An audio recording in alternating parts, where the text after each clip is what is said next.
Here are some examples of tachycardia patients, and this presentation is a companion to the one that we did that was a little more detailed look at the algorithms. So here's the algorithm. Again, this is probably for patients whose heart rates are greater than 150, patients with a healthy heart whose heart rates are greater than 150 have a hard time tolerating that rapid rate.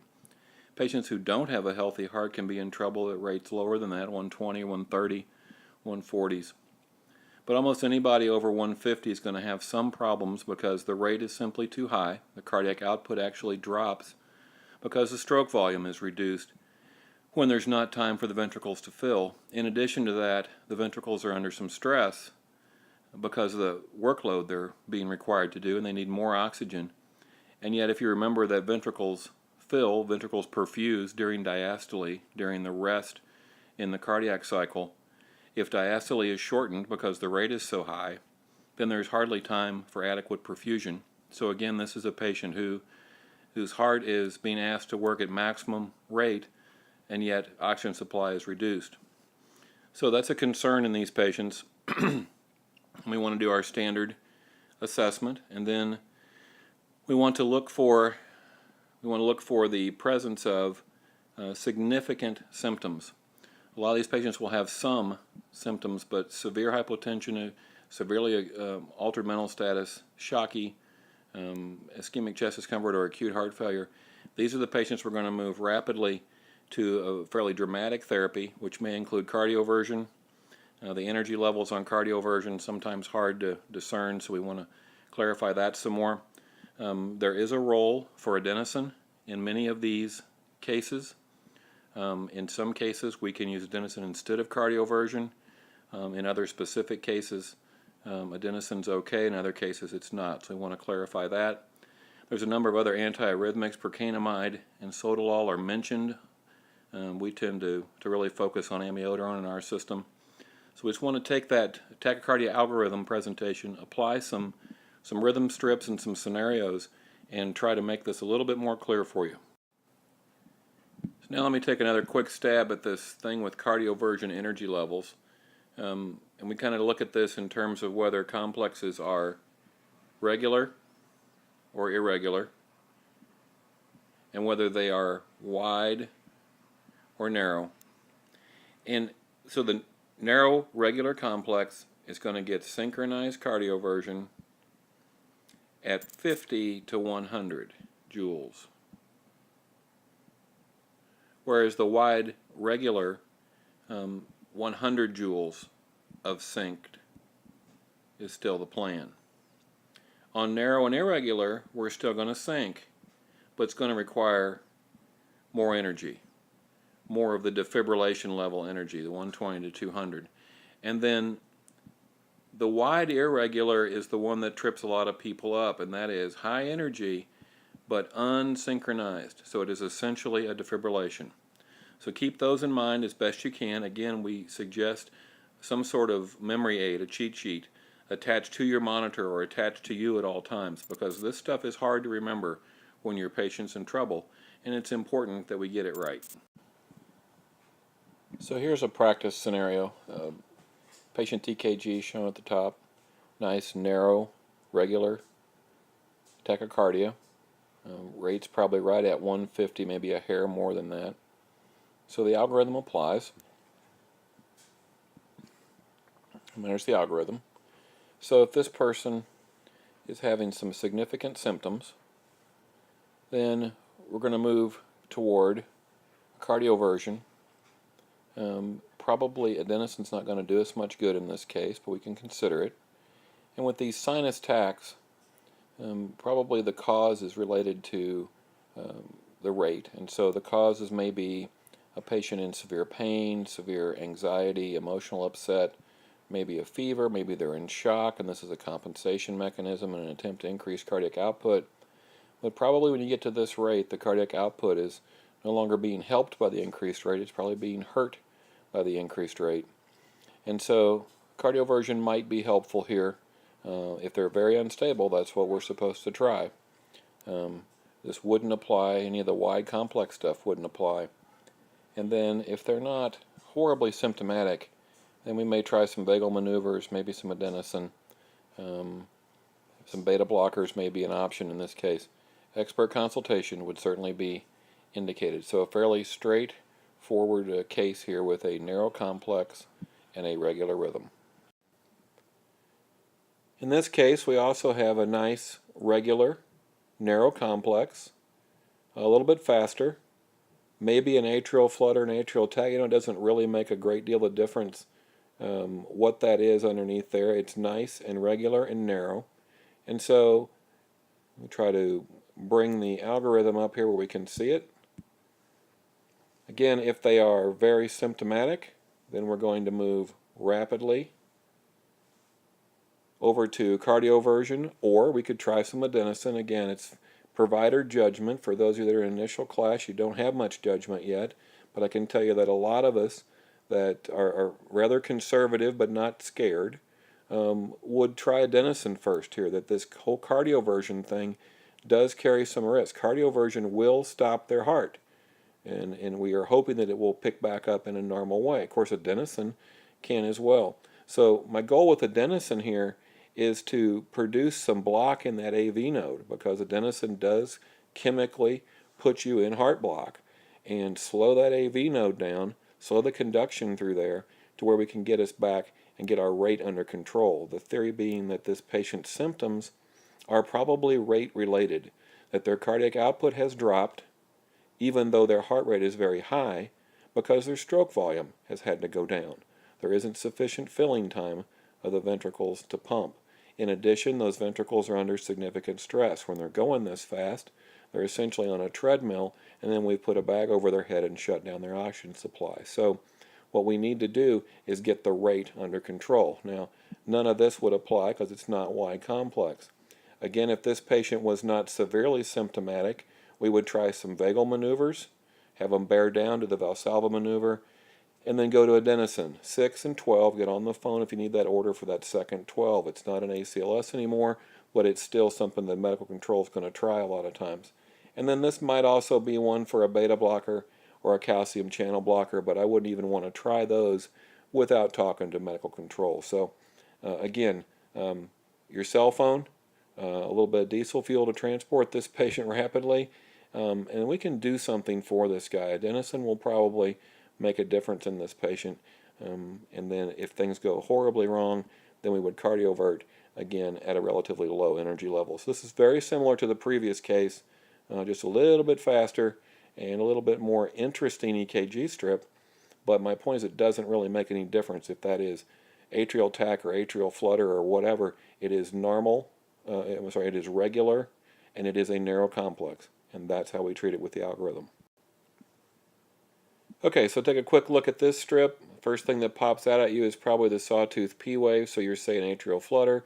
What we want you to do is look beyond that, look at the ventricular rate, and look at the complex. It is a very regular rhythm with a narrow complex. And the key thing for you to figure out here is, what's the ventricular rate? Well, it's 300, 150, 100. The ventricular rate is not even enough to get us into the algorithm that we've been talking about down here. So at this point, you start wondering what to do here, and the algorithm is still okay for us to use, but it is probably the case that this patient's not going to be symptomatic yet. Should this conduction change from 2 P waves per QRS suddenly to 1 P wave to QRS, if you look at the atrial rhythm underneath of there, it's close to 300. So the ventricular rate could, if the conduction changes to 1 to 1 from 2 to 1, the ventricular rate could pop up to 300, which no one's going to be able to tolerate. So cardiac output in this patient with a rate of 100 right now is probably okay. Were they to be very symptomatic with a narrow, complex, regular rhythm, we would be directed over here to cardiovert at between 50 and 100 joules. We would be allowed to consider adenosine. We should consider that adenosine is unlikely to do anything to atrial flutter and unlikely to do anything meaningful to atrial fib. And so, in this case, adenosine is allowed for us to consider, but it's probably not going to make any difference. Again, the wide stuff doesn't apply. If your patient is not symptomatic, or not, well, not horribly symptomatic, not very hypotensive, not acutely altered, shocky, and acute heart failure, if the rate, and the rate of 100 shouldn't be causing problems, if it truly isn't causing this person to be in deep trouble, then you're going to work your way down here. Vagal maneuvers may or may not help, probably not. Adenosine, again, probably won't do any good because this probably is atrial flutter. So now you're looking at a calcium channel blocker, which probably means cardizem, being infused over a little bit of time, may take a few minutes to convert. So probably a good idea to go ahead and get moving. Treat this patient using, again, your cell phone and some diesel fuel. Move this patient down the road, talk to some experts, at least talk to the person who's going to be responsible for the patient, get some consultation, and probably a calcium blocker is what this patient's going to need. Should their symptoms become severe, then a narrow, regular rhythm is going to get a cardioversion at between 50 and 100 joules. Here we have a nice narrow complex, but an irregular rhythm. And if we march it out across there, you can see some P waves popping up. This is probably atrial fib. It may be multiple PACs. It hardly matters. It's a narrow complex with an irregular rhythm. And so now when we reveal our algorithm, we have a narrow complex, narrow complex irregular rhythm. So if we did need to cardiovert this narrow irregular rhythm, we would need to use something in the 120 to 200 joule range. Whereas before we've been able to get away with 50 to 100 joules if it's narrow and regular. Once it becomes irregular, those are harder to cardiovert for some reason, and we would need to use a higher energy level. If it is narrow and regular, we could have considered adenosine, but we should even consider it here. Again, we don't have wide to deal with, so now if they're not symptomatic enough to be in the big pink box, if they're not horribly hypotensive, acutely altered, shocky, or an acute heart failure, then the pink box works. But in this case, we'll need to move down. Vagal maneuvers we can consider and try, probably have minimal effect. Adenosine, not going to have any effect on this other than it may slow temporarily the ventricular rate to where it becomes very obvious that that's atrial fib. It's not something to try just to see. It's not to try for curiosity, but if you mess up and don't realize that this is irregular and give the adenosine during the time the adenosine's taken effect, it will probably slow that ventricular rate, and you'll have the aha moment that, oh, this is atrial fib, I shouldn't have done that adenosine. But it's not something to try just to see, but if you do end up trying it, watch carefully, because you may end up finding out that, oh, I shouldn't have even tried that in the first place. Calcium blocker, probably the thing. Cardizem, that's usually good to be on the cell phone if you're given cardizem, talking to the expert consultation, talking to the receiving physician, and while you're doing some transport. So again, it probably sounds like a broken record, but diesel fuel and cell phone as well as some cardizem, probably a pretty good treatment for this patient. If he becomes unstable, we're going to go ahead and cardiovert him, but at a higher energy level, almost the defibrillation levels of energy, but synchronized. In this patient, synchronized at 120 or so, should take care of this rapid ventricular response. It may not get the patient out of atrial fib. The goal here is to control their rate. We're not necessarily so worried that they're in atrial fib. They may be in atrial fib all the time. They may be in atrial fib for 10 years, and hopefully for 10 more years. But it's not the atrial fib that's bothering us, it's the rapid ventricular response. It's the average rate here, greater than 150 or 160, somewhere up in that range, that's causing their cardiac output to be a problem. Now things are getting a little interesting here. Now we have what would be, I would call it a very scary rhythm. Now I don't know if that's VTach or not, but I'll bet it is, and I'm going to play it that way until someone can prove me wrong. But it doesn't matter. What I need to do is follow the algorithm and not go into VTach myself. And so here's the algorithm, and if this patient is acutely symptomatic, then we're going to go to synchronized cardioversion. Now, if it's narrow and regular, well, it's regular, but it's not narrow, then we can consider it. So adenosine's not going to be an option for us here, and we're going to move out of the way there. So if we're going to synchronize cardiovert this wide regular rhythm, we would use 100 joules. If your patient's very hypotensive, acutely altered, very shocky in this significant symptoms, then we're going to move right to cardioversion and hit them with 100 joules. Now, as opposed to some of the other cases that we've looked at here in the last few minutes, now this second box does apply. So if this patient is not acutely symptomatic, now we're never going to make it down to the bottom. We're going to have to go over here because of this wide rhythm. And what they're going to say to us is that, you know what, adenosine is okay if this patient is not symptomatic. So if there's nothing in this box going on, then it is okay to use adenosine. So if we ask you a question on a test that said, when is adenosine appropriate in wide complex regular tachycardias, you would say only if they're not acutely symptomatic and it's regular and monomorphic, meaning each of those shapes looks the same. You could copy and paste right down the line here and you'd get pretty much the same rhythm. This is a regular monomorphic wide complex tachycardia, and so adenosine is okay to try. And that's because the possibility is that this is an aberrantly conducted supraventricular beat. This is an impulse that starts up in the atria and AV node and follows the regular path, and then when it gets into the bundle branches, it isn't being conducted correctly. So no matter what, the rate's out of control. We got to do something for this rate. This rate is, from there to there, is in excess of 160. I'm not going to count all the little boxes out and take up your time, but this rate's probably in the 180 to 200 range. This is out of control.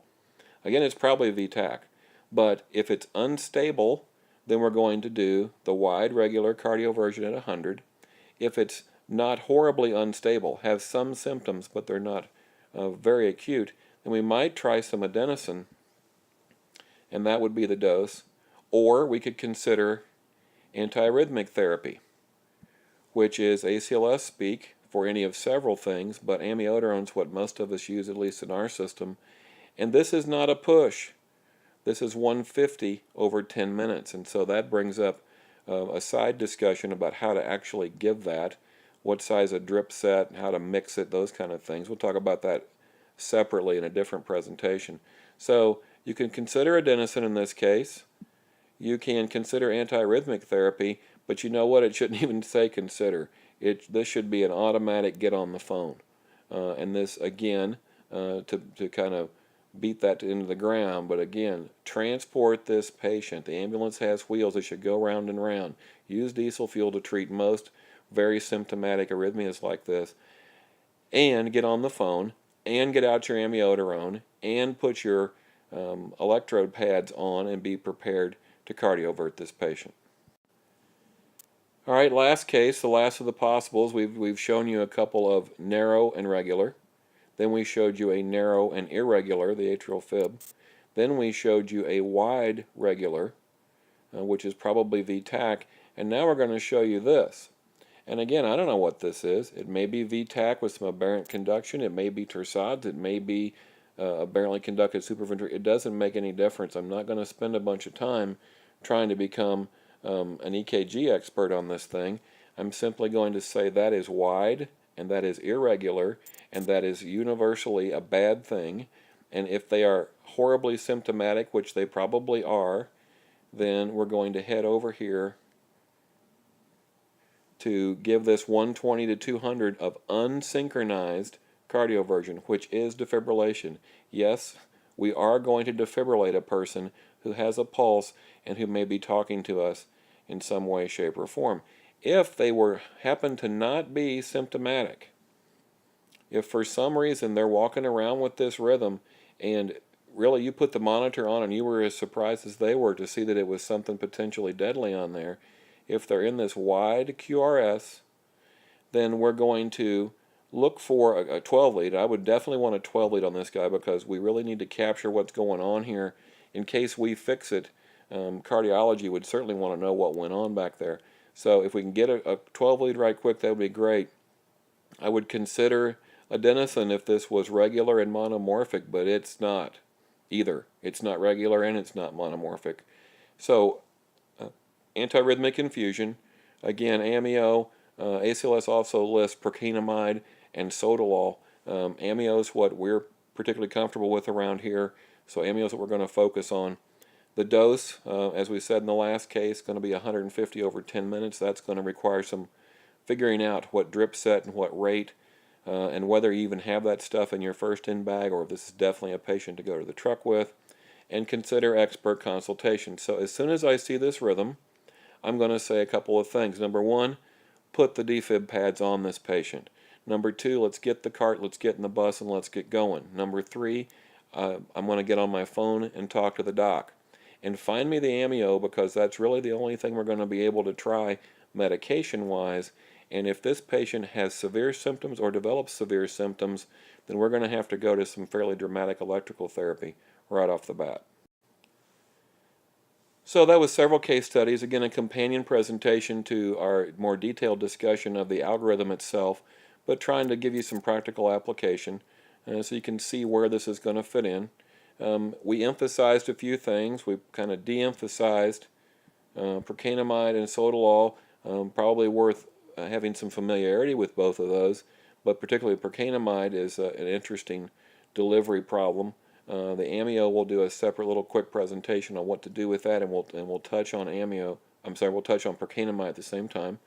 A reminder to those that have been practicing since the 2005 guidelines were in place that it's 6 and 12 on adenosine. You got to call if you want that second dose of 12, although it seems likely that you're going to get that order. So expert consultation, use your cell phone, and then try to remember, try to have some memory aid, or I would even suggest cheat sheet attached to the monitor. I think one hospital we work with is doing that already. There is a reference card attached to the defibrillation cables, because it's just kind of absurd for us to think that we're going to be able to remember this narrow versus wide versus regular versus irregular in a fairly critical situation, and that's a perfect time for a memory aid. So the energy levels are something that we wanted to bring out. When adenosine's okay, when adenosine is okay, and when electrical therapy has to happen. So I hope this has helped.